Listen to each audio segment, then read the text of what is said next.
What is up, everybody? Welcome back. Episode 24 of the Texans franchise today. And we are in week 9. Mentioned this a little bit last week towards the end of the video. We got the Jaguars game. Now, the Jags, they ended up losing last week, which now puts them tied with us and technically, by the letter of the law, puts us in the lead in the AFC South. But make no mistake about it, the winner of this game obviously is going to be the true number one team in the AFC South. We've been on a really good streak lately, winning 5 of the last 6 games. Now, will that keep up? That is sort of what we are still trying to figure out. Is this something that's going to be sustainable for us this season? Because we are still very early on in this process. We're only in the year 2024. We started this in 2022. This is only our 3rd season. And, once this game is over, I do feel like we might be seeing a little bit more simming going on. I don't want to stick too long in one season, especially right now when we're still trying to sort of find that identity. But I love watching the players grow and play, which is why I also like to play the games. It's sort of a catch-22. One way or the other, I'm missing something, right? I'm missing longer series, or quicker series, I should say. But I'm also seeing the players. And if it's the other way around, I'm not seeing the players, but we're getting along farther into the franchise. Now, regardless of that, I still plan on keeping this thing going until the wheels fall off. But just, it's sort of my inner battle every single season. Like, how many games do I show, right? But we only really have one thing to do before the game, and that, of course, is to finish up our first run-through of the draft prospects. We have the secondary left to do. All right, we are getting right down to business. We are here in the prospects. We're at the corners. Corners and safeties is the last thing that we have not done yet. And as you can see, we're already starting to get more unlocked as we're getting farther into the season, now up to 75, 95% on some of these corners, which is good to see. So the first person up here, Micah Smallwood, he is listed as the top corner. I'm not 100% sure why. He's got D man coverage and B zone coverage. He's got some good and some not so good ratings. And then looking at his attributes, obviously we don't know a whole lot about him yet. He's one of the few that is still at 50%, but we know he's got B zone, C tackle, and D man. So I don't know if maybe this is more of a guy that's fit for safety work, a free safety. Maybe not as much of a man-to-man corner, obviously, with that rating. David Walker is similar build to him, and he's 6'2", 198. He is 23, but here his ratings, decent to solid, seems to be the only thing about him. So it's a little concerning. Not the fastest guy, obviously, not the quickest, but he has B zone and C man. He's going to have some good awareness, it looks like that. And his press is a B, which is good to see. But still a lot of unknowns here about Walker, even though we're at 75%. And then we get to Alex Gregory, 5'10", 198, 22. He does not have some good ratings either. B and D for the coverages, but he's got much better ratings from his combine expectations, I should say. Great to elite, decent to solid. Wish that agility was a little bit better. Same with the change of direction. But at least the speed is good to great, I guess. Next person here, Jonathan Hewitt. He is also 6'2", 181 pounds, 22. Now this one, he has no coverage. D for both man and zone. So that is, and he's not fast. He's not quick. He can't jump very well. What is this guy doing on the field? I don't know. Now getting into the 2nd and 3rd round prospects, Mitch Rabb. 6'2", 193, 22 years old, C-man and C-zone, so at least there's a little bit more consistency with some average grades. A catching, B press, B awareness, C play rec. He's got decent stuff, great to elite with speed and excel, and then he's got solid to good agility, decent to solid COD. Still, it seems to me that there is no number one corner in this draft. Like if you look at even at just the sides, it's a whole bunch of Ds. We have almost all of these guys unlocked, and it's just D's everywhere. Like nobody can cover. Have we had a single A in any coverage? No, we haven't. Not a single corner that has an A in either coverage. Oh, no, that's A2C, so chances are it's going to be lower than an A. Yeah, what a weird draft. Let's see if I can pinpoint a couple of guys here.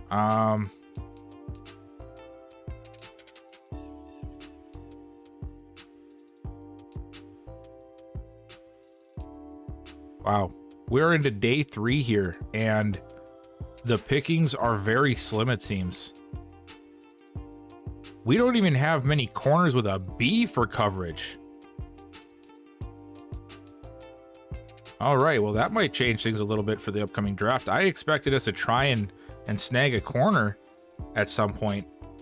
But, you know, this is part of what I said, I think it was last video. You're going to have drafts that you just can't take what you want because the positions don't line up. The need is not there, or the need might be there, but the selection pool is not something you want to pick through. So, I mean, we might have to end up scrapping the whole thing. Let's see about safeties. I mean, we really don't need safeties either, but we'll look at them. Deontay Hurst, 5'10", 197. I mean, we got safeties with better man and zone coverage than we do corners. Now, of course, that might just be because of the that weight is probably different for safeties, but still, it's just weird to see. Like, look at like a guy like Kenny Brockers here, A man, and he could have A zone. Plus, he's got B hit power. Not very fast though. Broderick Portis, 5'9", 224. This is more like that. Almost too small to be a linebacker, but he's got the body for it. Like, he's got the weight for it. Probably not the tackling, though. You got B tackling, but for a safety, that's probably C or D for linebacker. Yeah, this is a very slim pickings for the secondary this season, it looks like. I'm not seeing anybody that's really making me want to stop and really take a look. Well, Scotty Bryant seems to be at least well across the board. B's across the board. 6'2", 202, 21 out of Virginia. But again, the ratings just aren't there. Not even good to great, you know? We're not even hitting good. They're solid to good. The speed is decent to solid. And he doesn't have the body style to be able to play linebacker, so even if he's slower, you can't count on him in the box at only 200 pounds. Yeah, not a very good draft to be expecting to be able to take a corner. Too hard. We'll come back to this, of course, but right now, I'm just, geez, I'm in the UDFAs. I'm not taking a UDFA. Yeah, so I don't really know. I mean, there's not much here for safeties either, which, again, we don't need safeties. We got Frank Bonner. We got Jalen Petrie. It's really more so right now about us maintaining and growing the people we do have.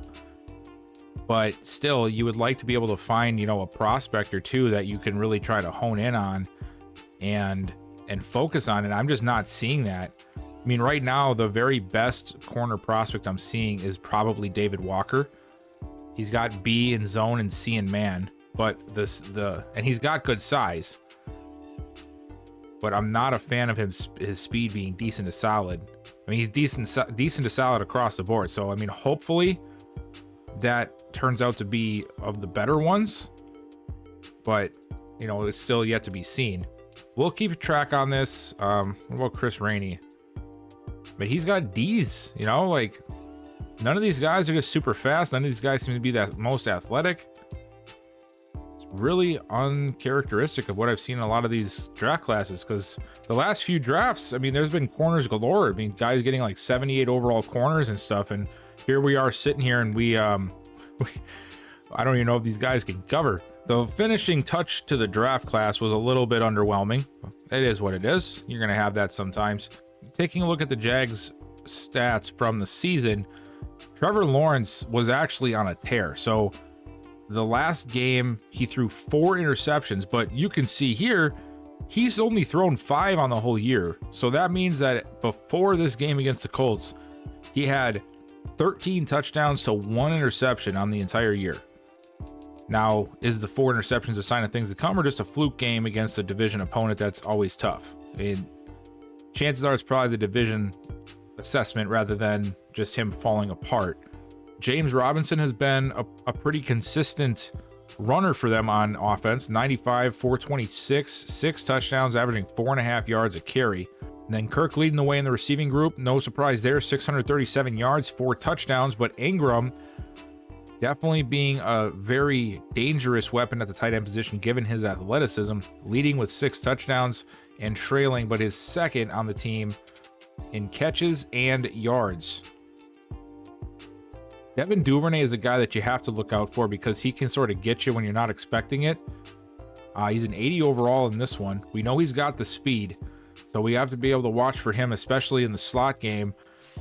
And even a guy like Gabe Davis. Gabe Davis is a good receiver. He's not getting production in this offense right now, but he's still a big overall 84. He's young enough yet. Somebody else, he was from the Bills. So a good receiving core here for Trevor Lawrence. And they have a good running back. James Robinson, maybe he sucks in real life for some reason, but in this game, he's always been a very difficult running back to take on. And then looking at them defensively, Olaquin is their leading tackler. Devin Lloyd comes in second. And then Deshaun Hand leading the team with 8 tackles for loss. Olaquin with 6. Trayvon Walker, here it is again. This is that sim issue. Not many sacks getting produced from here. Walker, of course, being the leader in that group. They have some decent amount of interceptions, though. 2 for Johnson, and then 1 for James, Griffin, Verrett, Rapp, and Bullock. See if they have any fumbles. No, well, 1 fumble. 1 fumble forced. So that is what the Jags are looking like right now. So we've already looked at the prospects, and we've also seen the Jags team. There really isn't much else to do so far this week. All right, so there was 2 new stories for the draft. Left outside linebacker Mac Lindley has basically taken away opponents' run games this season. Lots of NFL teams want him. And then the first thing you see in South Carolina's weight room is their massive record book. Right guard Terry Sherman's name is all over that list. But here in the top stories, we actually don't have anything new. It's all the same ones from earlier this year.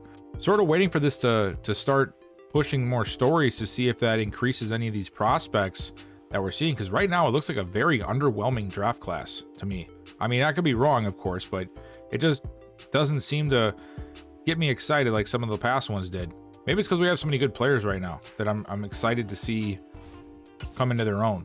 And then also as a reminder, we have a breakout scenario this week, I believe, for Greedy Williams. If I remember correctly, we have to hold the Jaguars to less than like 150 passing yards or get 2 interceptions, 2 tackles for loss, you know, the 2 thing. So that's going to be an awesome thing to see if we can get that done.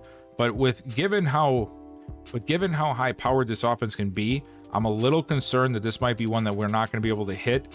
Fortunately, though, we have hit a few other ones that have given us some great players like McManus now, who just, you know, earlier this year even, maybe it was tail end of last year, I'm like, dang, did I whiff on our first pick? Because he ended up coming out 73 overall normal, and he then gets hurt for the entirety of the season for the most part. But now he might end up being one of our building pieces going into the future. So I'm very excited to see if we can get that done today. But it's definitely going to be a tough test with this offense. But we'll see. If things work out, Williams becomes superstar along with Stingley, we are going to be set for quite some time there. And then all we really have to do is find a replacement for King as he gets older. And then from there, it's all about just building up these young guys and turning this into a juggernaut. And we get to start on offense this week. One thing I forgot to mention before this game, Demarion Sweet is hurt. He had turf toe during practice this week, and now it's going to be on Dameon Pierce and Devontae Davison to carry the load on the ground for us, which really is not a good thing. Well, who knows? It could be, because I also went ahead and set us to be more of a run-first team this week. I don't know if that's going to come out in the playbook and the play calling, but we'll see what happens. We're going to open up through the air. Gilbert looks over the middle, finds Poe wide open right away. And we're going to be out to the 43, a big pickup of 21 yards. Pierce lined up, I formation, handed off to him as he tries to slip through the cracks and is only able to get a few. And we'll stay in this running look. Now in I formation as Harris checks in. Gordon in motion. We saw this play last week a couple of times. And it is that play, and it does not work. Pierce wrapped up at the line of scrimmage, and now we're going to find ourselves in a 3rd and long. Gilbert rolls out immediately, almost running into pressure, and he's able to get it off to Poe, who gets the first down. A quick little slant route there. Luckily for us, the linebackers are playing enough off the ball to give him enough room to get that first down before getting contact. And now we'll get another run to Pierce, and this time Pierce able to bully his way through for a gain of 8 yards. Davison checking in, and play action to him. Gilbert rolling around. He runs right, literally running into the defender. That was great. I think we were trying to take a shot there. I do have a couple of plays in 2nd and short where we just take a shot to see what we can catch him off guard. Might have just screwed us, and it did, and now we're going to have to punt it. All right, first time out on defense. Trevor Lawrence stepping in under single back, and he's going to hand it off to Robinson, who's got a huge crease immediately out to the 32. I just want to know where our running lanes are like that. He ran for like 5 or 6 yards before there was even somebody close enough to tackle him. Handoff, and that time we're staying home and get the job done after a few yards on the ground. 3 split out to the right here, and they're going to go right back to the ground, this time with Etienne, and he is wrapped up immediately. Robinson. And now 3rd and 6. We're playing really off. I don't know why we're playing so far off over there. And Lawrence, so that's why. And we still get beat, and then he gets bullied to the ground, and he's gone. Oh my God, he just got destroyed. He should really go home. Is that? Yeah, it's Kirk. I mean, Williams just got toasted. Look at this. For one, he gets beat one-on-one. And then, to add insult to injury, he gets stiff-armed to hell by Christian Kirk. Looking like Derrick Henry out there. So yeah, Greedy Williams is, he's going to need to get checked for embarrassment on the sidelines as we hand it off here to Pierce. Still trying to push forward, and he'll get a few yards, and now Slayton is hurt. Man, so we lost Sweet. Now we're losing Slayton. And now it's really going to be up to these young guys to step in. Gilbert, play action rollout, and he's going to throw it to Walsh, open in the flats, who turns it upfield and gets the first down. That little PA slide play, I love that play, especially when it works. 1st and 10. Gilbert, quick drop back, looking, lets it go short to Collins, and Collins pushed out at the 45. Gilbert over the middle, no, short to Collins, and he does the same thing to Griffin as what Kirk did to Williams. And we're going to get our own touchdown back on a one-on-one jump ball. Wow, they really messed this up this year, didn't they? The corner just didn't even react properly. The same exact scenario happened just last drive. The corner just doesn't know how to react. There we go, 1st and 10, 3rd attempt on offense. Play action to Davison. Gilbert steps up, fires, and it's caught. Walker making the catch, going out of bounds, and that'll be a first down. I guess the one bright spot of Slayton getting hurt is we'll get a chance to see Jordan Walker a little bit more. And this guy, Nico Collins, he gets another nice catch, this one up the middle. One interesting tidbit, though, is, as you guys know, I'm keeping track of re-signs. Now, there is a good chunk that have happened, but the Jaguars have yet to re-sign any of their players. Oh, my God. Once again, Jenkins got destroyed there. That is the man we're paying a bunch of money to, high overall, who's not here sometimes because he's injured. And you wonder why I'm looking at tackles in the draft. Gilbert, you got to throw it, though. Oh, he's airing this thing. He's going to the end zone. And it is caught. Alex Poe goes up and catches it over the head of Griffin as he gets burnt for his 2nd touchdown of the day.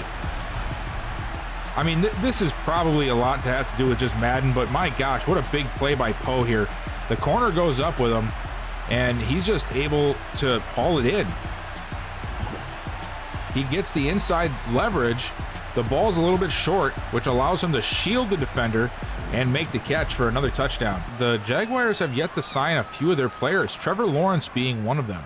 They have not offered a new contract to him, to Etienne, and some of their linemen, as they'll give it to Robinson, who gets clotheslined by McManus, it looked like, and he'll end up losing 2 on the play. But interesting to see that. A lot of the other quarterbacks have been re-signed already. Him and Zach Wilson appear to be the last 2 of the younger crowd. Oh, this time they'll get a screen work, And McManus does a nice job of staying dedicated to the play, chasing him down, and forcing another third down opportunity for us to get off the field. And they're going to go right back to the screen. Why not? But Cox is there, and Cox brings him down at the line, and we'll get a quick turnaround. So we've seen Gilbert throw for 2 really big touchdowns so far today. Can we keep pace with that? Because that's what I want to see out of this guy. Steps back again. Oh, he's going to take off with it, and he runs right to the defender. Oh my God, that gets me every time. I mean, you guys saw the lane he had there. He had he could have drove an 18-wheeler through that lane, and instead he just runs straight towards the defender and then slides. I don't even know how that's coded to happen in the game. It's really weird. And this should be the last play of the first. It is. All right, 3rd and 1 here to open up the second. Hand off to Davison, who finds a nice crease up the middle and across midfield to the 47. Davison, one of those guys that I really like to see play. He's just more of that elusive back that we don't have with Pierce or Sweet. And I like getting him involved when I can, but it's hard when Pierce and Sweet are both healthy. But now it's Sweet out, I can let Pierce take the normal duties, and I can put Davison in at our 3rd down back to get him some playing time. And so far it's been working out nice as Pierce, nice job cutting back upfield. I thought he was going to take the outside line there, but he's smart and he cuts it back up inside the corner for where Poe is blocking and buys himself another 10 yards. Excellent run and good blocking up front. That's the kind of running I want to see out of our running backs. 1st and 10 now. Davison going to take the handoff, and he finds another crease. And he breaks free of one, finally being brought down inside the 20 at the 18. Davison and Pierce making some moves together, as now we're back in this big tight end look. Another handoff to Pierce, but he turns up into the traffic. Not much of a lane there for anybody. And we'll come back to 2nd and 8 and go right back to the ground. And Pierce, that time, I don't like where he went. That time, there wasn't a great option, but that was the worst of the 2 options. And now it's 3rd and 7. We have 4 wide here. Gilbert taking a big drop. Got to throw it here. Walker's coming. Finally gets rid of it to throw it away, and we'll have to take a field goal. Offset eye look here for us to start this drive out. 6.5 to go in this first half, and we're going to start our things off with Pierce. And Pierce gets a decent carry off the right side. Davison checks in. We're going to throw it. Gilbert. Oh, he's going to take off, and he runs right into it. Somehow gets away from the trouble. And he finds his way out to the 36 for a pickup of 10 yards. I don't know how he did not get sacked on the play, but wow, that was a big play there. I really thought he was going to get sacked. 1st and 10. Pierce takes it up the middle and is met immediately. 9 carries, 38 yards. Not too bad of a start, really, given how some of what we have seen in the past. Olequin there to bring him down, as now an out route thrown to Poe, and he makes a beautiful catch outside, and he gets out of bounds. Almost called him Bo. Well, I did call him Bo. But anyway, 4 catches, 97 yards. And a handoff, Pierce getting up the middle and down to the 40. Another nice run. This is the offense I envisioned for this team. What we're running right now today. As Gilbert rolls around, throws it short away, and it's out of bounds. And we're going to go with the ground attack. And Pierce leaping over the line and gets the 1st down. You see there how he had running room over there? I'm not sure if it's just an automatic for them to cut it back if there's somebody coming directly at them. But, I mean, luckily it still worked. But it just doesn't look right. You would think he would have hit that hold and then just lowered his shoulder when he got to contact with that defender that was in the box, but they don't. 1st and 10, under 3 to go. Quick throw over the middle, caught Collins, and he's down to the 28. Another handoff to Pierce, and he is just short. It was really close, so close in fact that we're actually past the 1st down marker, but we're not getting the 1st down. And we won't get it. Wow. I'm not sure how we don't get that 1st on the last play, where the ball was literally across the 1st down marker. And then, yeah, Jags do a good job of taking advantage of it, and now we have to kick a field goal. No, we're going to go for it. Not sure what I think about this. 4th down, 2 to go. I would expect us... No, we're going to throw it. A quick throw, and it's caught. Excellent play there. It was Walker on the little in route. And now we'll get a fresh set of downs. A minute and a half to go. We still have all 3 timeouts. As Gilbert steps up, throws it short, and again, it's caught. That time it's Mechie. Dangerous pass, though. Very dangerous pass. And the clock will stop because he rolled out of bounds. There's Gilbert. He's feeling the pressure. He's out of there. And he breaks free from 1 and brought down at the 5. Another nice run. And we got 3 wide to the right here. I like this setup for 1st and goal. As Gilbert... Got to do something here, Gilbert. That pressure's going to come. You're running towards the pressure. Oh, but he finds a big opening. Defense just ignored him, and he'll take off for the touchdown. A quick 5-yard run, and we're going to put this thing out to 23-7. Question here is, are we going to try and take the top off one last time before half? Oh, we are. And Gilbert finds Walker across midfield inside the 40. Walker using his height to go up and get it, and we have a chance now to score before the half again. I am so shocked right now by the play calling. I'm happy for it, but I'm shocked at the same time. It's Gilbert, he's gonna run with it. He gets away from the first contact and he slides, and we'll use our 2nd timeout. All right, we have a chance here to put like 1 more play, 2 more plays up, depending on how the play goes, before we have to use that last timeout. Gilbert taking a big drop. He's going to fire it over the middle, and he's got another man open. It's Mechie down to the 10, and we'll call our timeout immediately. Offense wants to strike. Why not? 11 seconds left. No timeouts from our own, from the 11-yard or the 10-yard line. Gilbert rolling, fires to the end zone, and he misses. Oh, man, he had Walsh open, but he was on the run and off target. Do we get another clean look like that before half? 8 seconds. Gilbert steps up, fires, and it hits the turf, and we'll at least get a field goal out of it. I like the aggressiveness, but Gilbert, I mean, that really his own doing that we missed that opportunity to put 30 on the board. But we'll take 27. You can't complain about that. All right, and we are back in the 2nd half, still up by 20, as Gilbert and company come out after a quick 3-and-out from Jacksonville. Quick recap, they did a screen, lost 2 yards thanks to Robinson, and then we got a sack from Grenard for a big loss of 15, and then it was a quick incompletion as we find Walker across midfield down to the 48, and that led, of course, to a quick punt, which is where we're at now. They were backed up to their own 8, so we start off with some pretty good field position as we're going to go play action. 2nd and short, why not? Find Poe, and he's open down inside the 35. Loving the way we're utilizing our playbook today. It seems to be working really well. A lot of pass plays that I remember putting in thinking these could work well are being called. Oh, nice play by the defense there. That was a good play. One-on-one jump ball, and the corner got the better of, I think that was Poe. Maybe it was Collins. I didn't even check. Gilbert, another quick drop back. He's going to throw it short to Davison, who turns it upfield, and he's going to get out of bounds at the 30.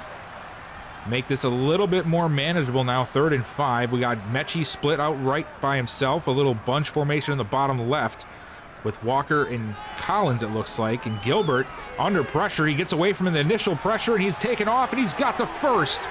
Breaking off of 1. Takes a hit stick from the 1 linebacker and finally pushed out. He has got to stop trying to take these hits, man. You are not Marshawn Lynch. You have got to stop that.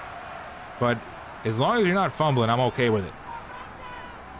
Fake it to Collins. Pierce gets tangled up in the backfield, and the Jaguars swarm to bring him down after a few. 2nd and 7. Another pass from Gilbert. Underneath. No, to the end zone, and it's caught again by Poe. He goes up and gets it for his 2nd touchdown of the day, and this is officially a blowout. And now Lawrence is going to go back to the air. Blitz coming. They pick it up nicely, and it's incomplete. Looking for Captain 49 at tight end. That's what you get for wearing number 49, man. If you're not going to wear a real number, that's going to happen to you. 3rd down. Coffee in motion. And Lawrence deep down the right side, caught again and shoved out of bounds. It's Gabe Davis, I think. No, that was Evan Ingram. What am I thinking? That was a really nice route there. Ingram working against Devin White. White is a great linebacker, but I still don't trust him covering players in man coverage. And they found the matchup that they wanted, and they took full advantage of it. Good job there, Lawrence. See if they can piece something together now.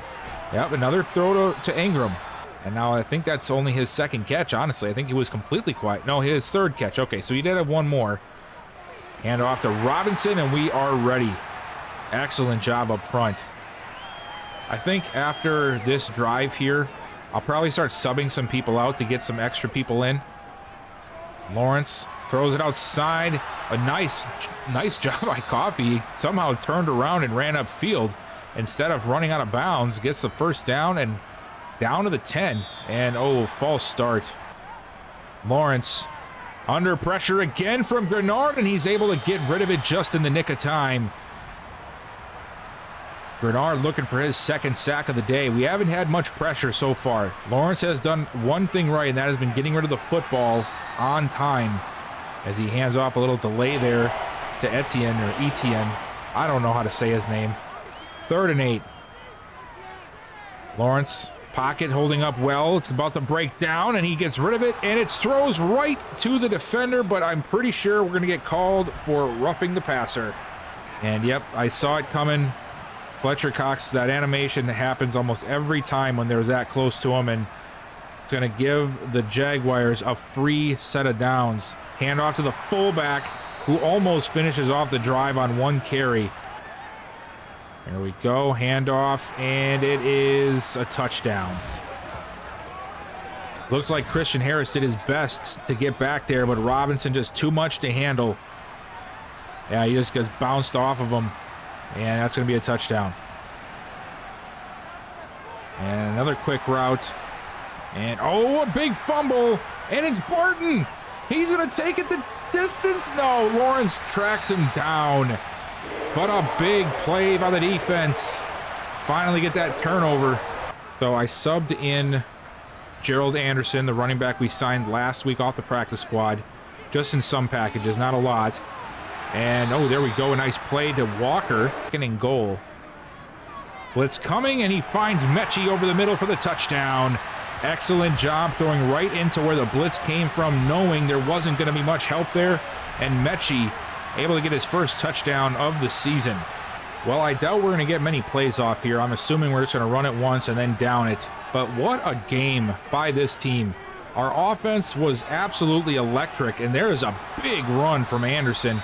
As a flag gets thrown, probably going to be holding. But just an excellent performance. We did everything right on the offensive side of the ball today. Defense played lights out as well. They gave up the first touchdown initially. It looked like it might be a bad game, and then they really shored everything up and didn't let anything else up after that. I'm happy with this. We're going to move to 6-2 on the year. We take control of the AFC South after 8 games. And guys, we got ourselves quite the team right now. And after such a great performance, Dylan Gilbert ends up getting an upgrade. I think we're going to put this one towards improviser. See what that does. I do want to keep him as a scrambler for now. So we'll probably do another upgrade to scrambler after this. We'll see. Right now, everything is staying in line. And I like the spread we have for his archetypes, because technically we can do any scheme we want to with him because he's within 3 of every overall.